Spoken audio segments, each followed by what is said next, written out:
Don't you love when Christians can't argue the point that you're making, and so they try to throw these abstract things out like, can anyone prove love exists because I believe in my God and I can't prove that he exists? But before I tackle this conversation, I have one shout out to give.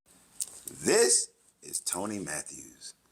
Tony, it was nice meeting you last night in Vegas. We're still in Vegas, got one more day. It was cool that I ran into this gentleman. We didn't even know that we didn't plan it. He just happened to be at the cigar lounge that I went to last night, me and Angelina, and walked in the door, and there was Tony. We had a chit chat. It was pretty cool. It was a great time. But I got to pick on you, Tony. I have to. I told you that I was going to do it. So don't get in your feelings, since this conversation is going to be about feelings today. Don't get into your feelings. But Tony, he smoked cigars. That's cool. But I walked up there, I was getting another drink, and I happened to look over. Tony is cupping his hand like that. Now, if you're using a torch, you hardly ever cup your hands this close where the flame is like right there in the palm of your hand. So I paused, I waited, I looked. Next thing I know, he moves his hand. Tony is using a damn lighter, like a cigarette lighter. And that told me one thing for sure. Tony is a rookie. He's just not getting started in cigars as far as I'm concerned. He might have been doing it for a year, 2 years, 3 years. I don't know. I didn't bother to ask. But it was a rookie-ass move. So I had to sit there and I said, look, my guy, come on. We can't do that. When you use a cigarette lighter, you're putting the chemicals that's changing the flavor of the cigar. You're messing it up. That's cigar abuse. And we laughed and joked about it. Because Tony said he was too damn lazy to get up there to go to the bar and use their torch. That's why he pulled out the damn cigarette lighter. So get your lazy ass up next time, Tony, or buy you a torch. That was my message to him. But I told him I was going to say that. It's been said. Back to our regularly scheduled program. So this person wants to say, can anyone prove love exists? And just like I was just messing with Tony Matthews right there, it's jokes, laughter, humor, sarcasm, any emotion that you can possibly name, anger, frustration, disgust. Can you prove that they exist? Well, hell yes, you can prove that they exist because they can be measured immediately. You can measure the amount of love that a person feels for another person based on what that other person's reactions are to how they treat them and how they treat them itself. They are the causation of treating a person a certain way that makes that person feel warm and fuzzy inside. Or when people listen to my videos who they're not made for and they get in their feelings and they become angry. Does your anger exist? Of course it does. Because I'm the causation that made you feel some kind of way, and that feeling comes out in frustration or anger. And then you come on the page, not you, because I haven't seen it yet, but come out and people call me all kinds of names. It invoked an emotion, and it happens right now, real time, and it can be measured by your response, how you were affected by it. See, that's the difference between your God and reality, what we live in.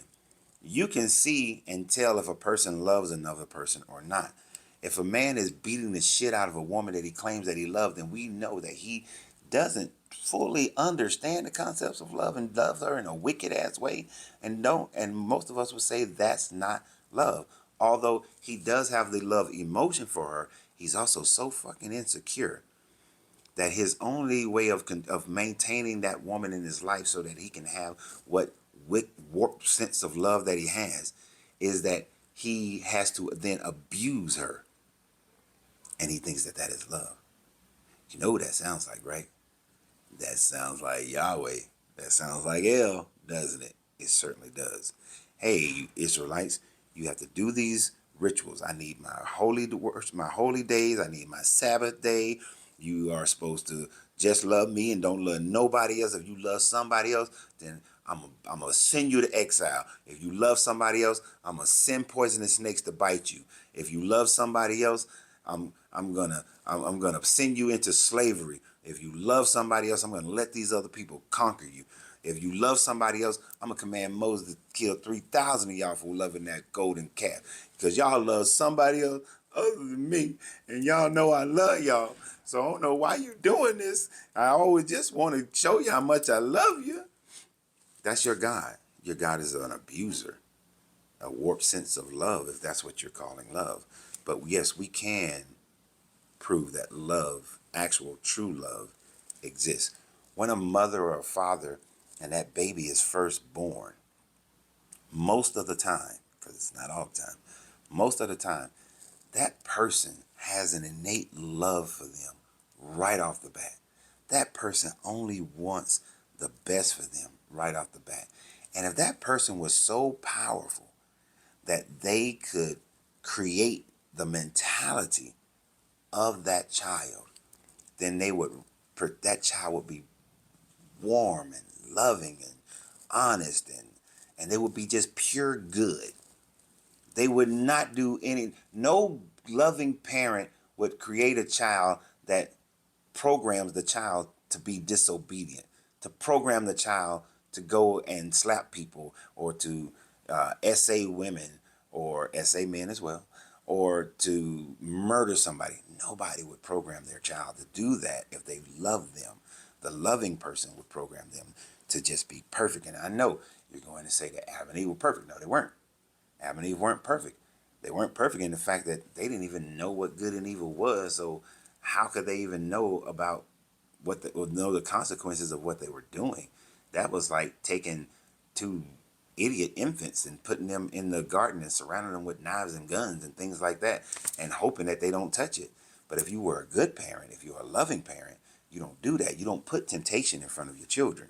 You secure them. You make sure they're safe.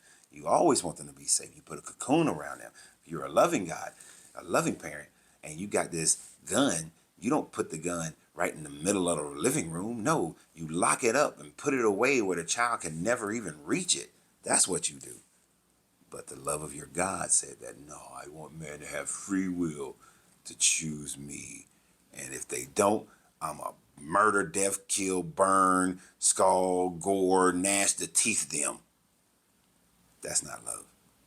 That is like so far from love. It is actually the worst kind of love. I would rather a person just hate me than a person to claim that they love me, but then yet try to control and abuse me. That is worse than somebody just outright hating me. So, but we can prove love, just like we can prove fear, just like we can prove any other emotion that humans have, because we know where the causation is and we see the effects. The difference, and this is my last point, the difference with your God is that you guys would see something happen in your life. Someone is healed. Someone returns home. Someone escapes some other tragedy. Someone receives a bounty. And then you say, God did it. God did it. But you ignore the true causation of all those things that happen. The prodigal son suffered so much and was so disgruntled with his current situation, and just humbled himself and came home. It wasn't God. It was the emotion of him hitting the breaking point. A woman decides that she's finally going to run away from an abusive husband. She hit the breaking point. A person decides they want to do better with their health, and so they have an emotional moment. Like I had a client, she couldn't lift the things at Six Flags wouldn't go down, so she couldn't ride the ride.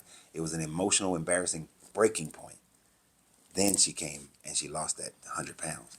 So those are the kinds of things. There we know what the causation is, but you say, oh no, see, God put her in the place and sent her Six Flags so that the thing wouldn't come down, and all the people, and she was so embarrassed. That was God. No, that was herself. That was the events that happened. But y'all put a but God in there. Nothing but God. MBG is what y'all throw in there to validate the existence of this God when the actual causation is right there. And then when you don't know the causation, you call it a miracle. You overpay your taxes on your mortgage, they send you a refund check.